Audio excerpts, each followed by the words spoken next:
তাৰ বাবে আজি মই নিযুক্তি সম্পৰ্কীয় কেইবাখনো গুৰুত্বপূৰ্ণ বৈঠকত অংশগ্ৰহণ কৰিছিলোঁ।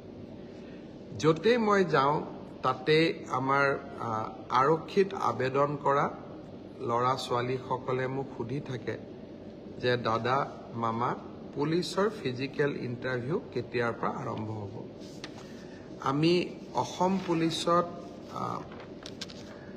6,434টা পোষ্টৰ বাবে আবেদনৰ প্ৰক্ৰিয়া আৰম্ভ কৰিছিলোঁ আৰু আজি আমি সিদ্ধান্ত ল'লো যে অহা 3 অক্টোবৰৰ পৰা পুলিচৰ ফিজিকেল টেষ্টসমূহ আৰম্ভ হ'ব। গতিকে মই সকলোকে অনুৰোধ কৰিম যে বানপানীৰ যেতিয়াই পানী শুকাব আমাৰ খেলপথাৰসমূহ মুকলি হ'ব, আমি দৌৰা প্ৰেক্টিছ আৰম্ভ কৰিব লাগে, কাৰণ 3 অক্টোবৰৰ পৰা অসম আৰক্ষীৰ ফিজিকেল টেষ্ট আৰম্ভ হ'ব। মোৰ লক্ষ্য হৈছে যে ফিজিকেল টেষ্ট, ৰিটেন আৰু ভাইভা তিনিওটা প্ৰক্ৰিয়া সম্পূৰ্ণ কৰি এই বিত্তীয় বৰ্ষতে আমি যাতে এই 6,434টা পদ ভৰ্তি কৰিব পাৰোঁ, এটা সুন্দৰ নিযুক্তি প্ৰক্ৰিয়াৰ মাজেৰে ল'ৰা ছোৱালীক নিযুক্তি দিব পাৰোঁ আৰু তাৰ লগে লগে 2025 চনৰ বাবে আকৌ এবাৰ নিযুক্তি প্ৰক্ৰিয়া আমি যাতে আৰম্ভ কৰিব পাৰোঁ। বিভিন্ন স্থানত গ'লে ছাত্ৰ ছাত্ৰীসকলে ADREৰ পৰীক্ষাসমূহ কেতিয়া অনুষ্ঠিত হ'ব সেই বিষয়েও মোক প্ৰশ্ন কৰে। আজি আমি সেই বিষয়েও এখন বৈঠক কৰিছিলোঁ। ADREৰ আসাম ডিৰেক্ট ৰিক্ৰুটমেণ্ট এক্সামিনেশ্যন, যাক আমি চমুকৈ ADRE বুলি কওঁ, ADREৰ গ্ৰেড 3 পোষ্টসমূহৰ পৰীক্ষা 15, 22 আৰু 29 ছেপ্টেম্বৰত অনুষ্ঠিত হ'ব। মই আকৌ এবাৰ কৈছোঁ যে গ্ৰেড 3 পোষ্টসমূহৰ বাবে ইণ্টাৰভিউ 15, 22 আৰু 29 ছেপ্টেম্বৰত অনুষ্ঠিত হ'ব। এই পৰীক্ষা এইবাৰ লোকসেৱা আয়োগে পতা পৰীক্ষাৰ আৰ্হিত হ'ব। প্ৰথমতে প্ৰিলিমিনাৰী পৰীক্ষা হ'ব, তাৰ পিছত মেইনছ হ'ব আৰু মেইনছৰ পিছত আমি ভাইভা প্ৰক্ৰিয়াৰ মাজেৰে আমি সমগ্ৰ ইণ্টাৰভিউ প্ৰক্ৰিয়াটো সমাপ্ত কৰিম।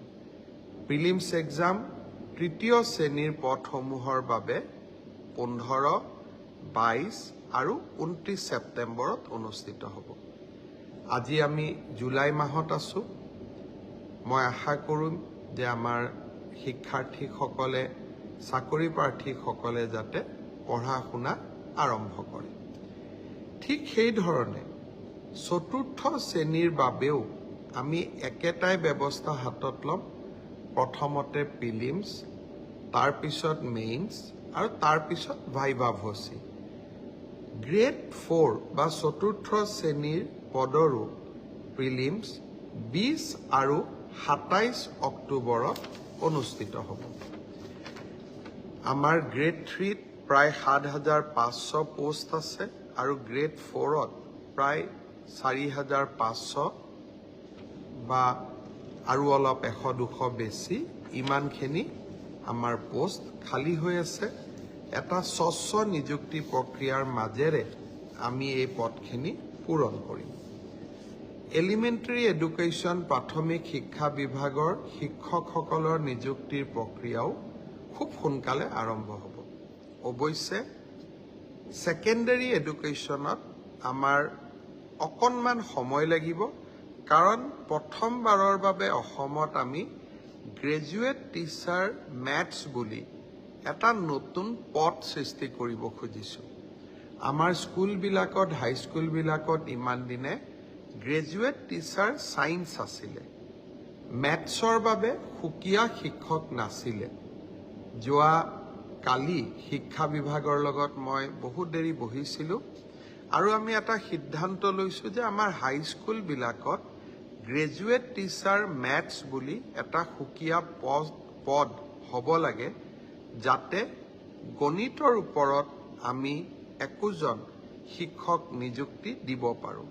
গণিতৰ শিক্ষক নোহোৱা বাবে আমাৰ স্কুলসমূহত শিক্ষা ব্যৱস্থাত বহুত জটি পৰে। শিক্ষা বিভাগে কেইবা হাজাৰো, বিশেষকৈ প্ৰথম অৱস্থাত প্ৰায় 2000 গণিত শিক্ষকৰ পদ সৃষ্টি কৰিব লাগিব। সেয়েহে মাধ্যমিক শিক্ষকৰ নিযুক্তি প্ৰক্ৰিয়াটো এমাহ বা 2 মাহ পিছত আমি আৰম্ভ কৰিম। সেই হলেও মোৰ লক্ষ্য যে এই গোটেই পোষ্টখিনি গ্ৰেড 3 7600, গ্ৰেড 4 5000, পুলিচত 6434, এলিমেণ্টাৰী এডুকেশ্যনত 5550 গৰাকী শিক্ষক, ছেকেণ্ডাৰী এডুকেশ্যনতো প্ৰায় 8000 শিক্ষক, এই গোটেই অৰ্থাৎ প্ৰায় 35000 নিযুক্তি আমি মাৰ্চ মাহ বা এপ্ৰিল, বিশেষকৈ বহাগ বিহুৰ আগতে আমি শেষ কৰিব খুজিছোঁ। ছাত্ৰ ছাত্ৰীসকল, যুৱক যুৱতীসকল, নিকা নিযুক্তি মোৰ দায়বদ্ধতা আছিল। বহু সময়ত বহুতে কয় যে মেৰিটত নিযুক্তি পাইছোঁ, চৰকাৰক কিয় খাতিৰ কৰিব লাগে। পংকিলতাৰ দিনত ৰাজনৈতিক দৃষ্টিৰ পৰা আঁতৰি মেধাৰ ভিত্তিত নিযুক্তি দিয়া সিদ্ধান্তই ৰাজনৈতিকভাৱে আমাক কৰবাত বহুত ক্ষতি কৰে। আনকি আমাৰ দলৰ মানুহবিলাকো বা আমাৰ দলৰ কাৰ্যকৰ্তাবিলাকো কেতিয়াবা মন বেয়া কৰে যে আমি দল কৰোঁ কিন্তু চাকৰি আমি নাপাওঁ। তথাপিতো মেৰিটত নিযুক্তি দিয়া মোৰ এক দায়বদ্ধতা আছিল আৰু সেই দায়বদ্ধতা পালন কৰাৰ বাবে মই আকৌ এবাৰ সাজু হৈছোঁ। বহুদিন অসমত বহু ধৰণে নিযুক্তি হৈছিল, কিন্তু মেধাৰ ওপৰত নিযুক্তি এনেকৈ কেতিয়াও হোৱা নাছিল। 1 লাখ নিযুক্তি সমাপ্ত কৰি নিৰ্বাচনী সভাবিলাকত মই যি ধৰণে প্ৰতিশ্ৰুতি দিছিলোঁ যে মই আৰু 50,000 নিযুক্তিৰ ব্যৱস্থা কৰিম, তাৰ প্ৰতি ধাৱমান হৈছোঁ। আজিৰ পৰা সেই প্ৰক্ৰিয়া আৰম্ভ হ'ল। সকলোকে বহুত শুভেচ্ছা জনাইছোঁ।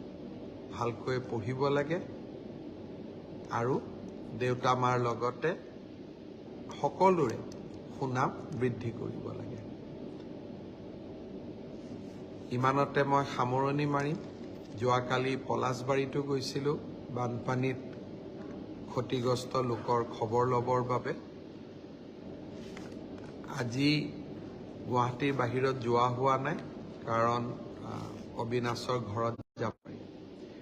এইবাৰ আমাৰ ৰাজ্যখনত আমি মহাবিদ্যালয়সমূহত 1 লাখতকৈ অধিক ছাত্ৰ ছাত্ৰীক বিনামূলীয়া নামভৰ্তি কৰিছোঁ।